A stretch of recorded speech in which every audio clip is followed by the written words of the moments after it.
അതായത് നിങ്ങളിപ്പോൾ റൗട്ടറിൽ wireless എക്സ്റ്റൻഡറിൻ്റെ option ഇല്ലെങ്കിൽ രണ്ടാമതായിട്ടുള്ള ഒരു ഓപ്ഷൻ എന്ന് പറയുന്നത് വാൻ പോർട്ടാണ്. സോ വാൻ പോർട്ട് എങ്ങനെയാണെന്ന് വെച്ചാൽ ഒരു ലാൻ കേബിൾ എടുക്കുക. ഈ ഒരു ലാൻ കേബിൾ നിങ്ങൾ വാൻ പോർട്ട് കണക്ട് ചെയ്തിട്ട് നിങ്ങളുടെ മെയിൻ റൗട്ടറിൻ്റെ ലാൻ പോർട്ടിലോട്ട് കണക്ട് ചെയ്യുക. സോ എന്നിട്ട് നമുക്ക് കോൺഫിഗറേഷനിലോട്ട് കിടക്കാം.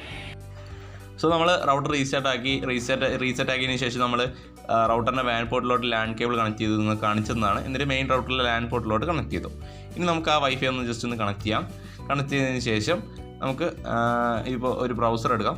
അത് ചിലപ്പോൾ ഓട്ടോമാറ്റിക്കലി റീഡയറക്റ്റ് ആവും. അഥവാ റീഡയറക്റ്റ് ആയില്ലെങ്കിൽ നിങ്ങളൊരു ബ്രൗസർ എടുക്കുക. ബ്രൗസർ എടുത്തതിന് ശേഷം അതിൽ സെർച്ച് ബാറിൽ നിങ്ങൾ ഡിഫോൾട്ടായിട്ടുള്ള IP അഡ്രസ്സ്, അതായത് 192.168.0.1 ടൈപ്പ് ചെയ്യണം.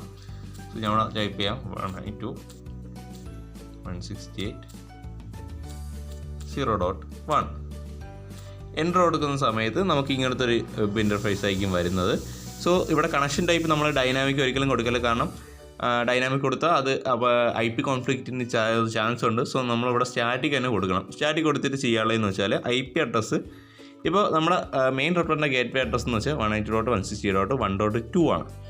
അല്ല 1.1 ആണ്, സോറി. ഗേറ്റ് വേ എന്ന് പറഞ്ഞാൽ 1.1. നമുക്ക് അടുത്ത നെക്സ്റ്റ് IP ആയിട്ട് 1.2 സീരീസ് ആയിട്ട് നമ്മളിവിടെ കൊടുക്കണം.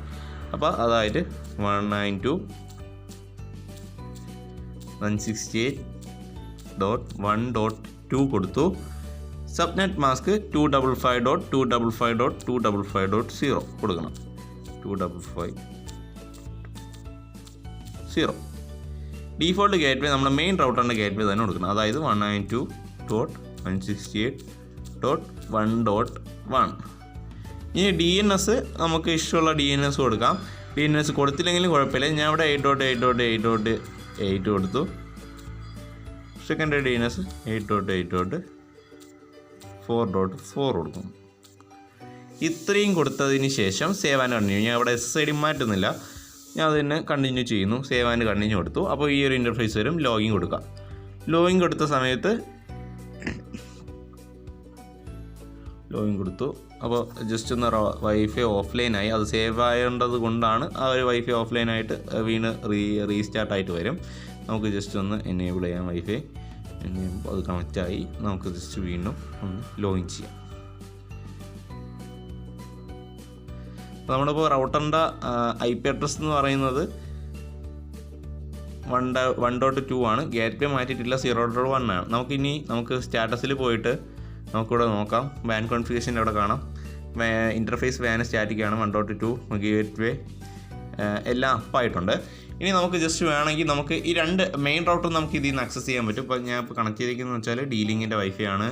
നമുക്ക് വയർലെസ് എക്സ്റ്റൻഡർ ആ ഒരു നേരത്തെ കോൺഫിഗറേഷൻ ചെയ്താലും ഞാൻ ഫോർവേഡ് മറന്നുപോയി. കാരണം നമുക്ക് രണ്ടിലും നമ്മളെ മെയിൻ റൗട്ടർ ആക്സസ് ചെയ്യാൻ പറ്റും. മെയിൻ റൗട്ടർ കണക്ട് ചെയ്താലും നമുക്ക് D-Linkൻ്റെ എക്സ്റ്റൻഡർ കണക്ട് ചെയ്യാൻ പറ്റും. കാരണം നമ്മൾ ഒരേ സീരീസ് IP ആണ് സെറ്റ് ചെയ്ത് വെച്ചിരിക്കുന്നത്. സോ ഇനി ഞാൻ നേരത്തെയും വീണ്ടും ഫോർഗോട്ട് ചെയ്ത കാര്യം എന്ന് വെച്ചാൽ ബ്രൗസിങ് ചെയ്യാൻ മറന്നു. അതായത് ബ്രൗസ് ചെയ്ത് സ്പീഡ് ടെസ്റ്റ് മാത്രമേ കാണിച്ചുള്ളൂ. നമുക്ക് ജസ്റ്റ് ഒന്ന് എന്തെങ്കിലും ബ്രൗസ് ചെയ്ത് നോക്കാം. നമുക്കിപ്പോൾ എന്തെങ്കിലും അതൊന്ന് ബ്രൗസ് ചെയ്ത് നോക്കാം. ഇപ്പോൾ Gmail വരുന്നുണ്ട്, നമുക്ക് നെറ്റ് കിട്ടുന്നുണ്ട്. നമുക്ക് വേണമെങ്കിൽ സ്പീഡ് ചെക്കും ചെയ്ത് നോക്കാം. വയർലെസ് എക്സ്റ്റൻഡറിനെക്കാളും നല്ലത് നമുക്കിപ്പോൾ വാൻ പോർട്ട് ഉണ്ടെങ്കിൽ വാൻ പോർട്ട് അല്ലെങ്കിൽ ലാൻ പോർട്ട് വഴിയെങ്കിലും എക്സ്റ്റെൻഡ് ചെയ്യുന്നതായിരിക്കും ഏറ്റവും ബെറ്റർ. കാരണം കറക്റ്റ് സ്പീഡ് നമുക്ക് ആ ഒരു വൈഫൈ റൗട്ടറിനോട് കിട്ടും. ഇപ്പം നമ്മളിപ്പോൾ വയർലെസ് ആയിട്ട് ഒരു എക്സ്റ്റൻഡർ യൂസ് ചെയ്യുന്ന സമയത്ത് അത് ഇൻ്റർഫിയൻസ് ഒക്കെ തട്ടിയിട്ടായിരിക്കും കിട്ടുന്ന മാക്സിമം സ്പീഡാക്കി അത് ജസ്റ്റ് ഒബ്സർവ് ചെയ്തിട്ട് നമുക്ക് വീണ്ടും ഇതാക്കി തരുന്നത്. അതായത് റിസീവ് ചെയ്തിട്ട് സെൻഡ് ചെയ്ത് തരുന്നത്. ഓക്കെ, റീപ്ലിക്കേറ്റ് ചെയ്ത് നെറ്റ്വർക്ക് റീപ്ലിക്കേറ്റ് ചെയ്ത് തരണം. അപ്പോൾ ഏറ്റവും ബെറ്റർ നിങ്ങൾ വയർഡ് എക്സ്റ്റൻഡർ ആയിട്ട് തന്നെ യൂസ് ചെയ്യാൻ ശ്രമിക്കുക. അപ്പോൾ വയർഡ് എക്സ്റ്റൻഡർ ആയിട്ട് യൂസ് ചെയ്യാൻ പറ്റാത്ത സാഹചര്യത്തിൽ നിങ്ങൾക്ക് വേണമെങ്കിൽ വയർലെസ് എക്സ്റ്റൻഡർ ആയിട്ട് യൂസ് ചെയ്യാം. സോ മാക്സിമം പറ്റുമെങ്കിൽ വയർഡ് എക്സ്റ്റൻഡർ ആയിട്ട് തന്നെ യൂസ് ചെയ്യാം. അപ്പോൾ നമുക്ക് ഇവിടെ മാക്സിമം സ്പീഡ് കിട്ടുന്നുണ്ട്, സ്പീഡും കാര്യങ്ങളെല്ലാം കിട്ടുന്നുണ്ട്. ജസ്റ്റ് ഒന്ന് സ്കിപ്പ് ചെയ്യണം. ഇനി നമുക്ക് ചെയ്യാമെന്ന് വെച്ചാൽ വീഡിയോ കോഡിൽ ലെന്ത് ആവുന്നതുകൊണ്ട് കാരണം ഞാൻ ഫുള്ളായിട്ട് കാണിക്കാത്തത്. ഇനി നമുക്ക് ലാൻ കോഡിലൊന്ന് ജസ്റ്റ് ഒന്ന് കണക്ട് ചെയ്തിട്ട് നമുക്ക് എങ്ങനെ അത് നെറ്റ്വർക്കിൽ നിന്ന് റീപ്ലിക്കേറ്റ് ചെയ്യാം, വയർഡ് എക്സ്റ്റൻഡർ ആയിട്ട് യൂസ് ചെയ്യാമെന്ന് നോക്കാം. ഇതിപ്പോൾ നമ്മൾ ചെയ്തതെന്ന് വെച്ചാൽ ആക്സസ് പോയിൻ്റാണ് ചെയ്തത്. വാൻ പോർട്ട് കണക്ട് ചെയ്തിട്ട് ആക്സസ് പോയിൻ്റാണ് ചെയ്തത്. ലാൻ പോർട്ടിലോട്ട് കണക്ട് ചെയ്യുന്ന സമയത്ത് ഇപ്പോൾ ലാൻ പോർട്ട് മാത്രം ഓപ്ഷൻ ഉണ്ടെങ്കിൽ അത് വയർഡ് എക്സ്റ്റൻഡർ ആണ്. ഇപ്പോൾ നിങ്ങൾക്ക് രണ്ട് മെത്തേഡ് ചെയ്യാം. അതായത് ഇപ്പോൾ നമ്മൾ ചെയ്തതെന്ന് വെച്ചാൽ IP അഡ്രസ് 1.2 കൊടുത്തേക്കുന്നത്. ഓക്കെ, ആ ഒരു മെത്തേഡിലാണ് ചെയ്തേക്കുന്നത്. DHCP ഓൺ ആക്കാം, ഓഫ് ആക്കാം. അതിനെക്കുറിച്ചൊന്നും ഞാൻ ഡീറ്റെയിൽ ആയിട്ട് പറയുന്നില്ല. കാരണം നിങ്ങൾക്ക് കൂടുതൽ കൺഫ്യൂഷൻ ആക്കണ്ട. നിങ്ങൾക്കിപ്പോൾ ആവശ്യം എന്ന് വെച്ചാൽ ഒരു പഴയ റൗട്ടറിന് ഇൻ്റർനെറ്റ് എങ്ങനെ സജ്ജമാക്കാം എന്ന് മാത്രമേ ഞാൻ ഉദ്ദേശിക്കുന്നുള്ളൂ. കൂടുതൽ ഡീറ്റെയിൽ ആയിട്ടൊരു വീഡിയോ പിന്നീട് ഒരു അടുത്ത വീഡിയോയിൽ നമുക്ക് ഒരു ദിവസം ശ്രമിക്കാം വീഡിയോയിൽ ചെയ്യാം. കാരണം അതിൻ്റെ ആവശ്യമൊന്നുമില്ല. സോ നമുക്ക് അടുത്ത നെക്സ്റ്റ് പാർട്ടിലോട്ട് പോവാം.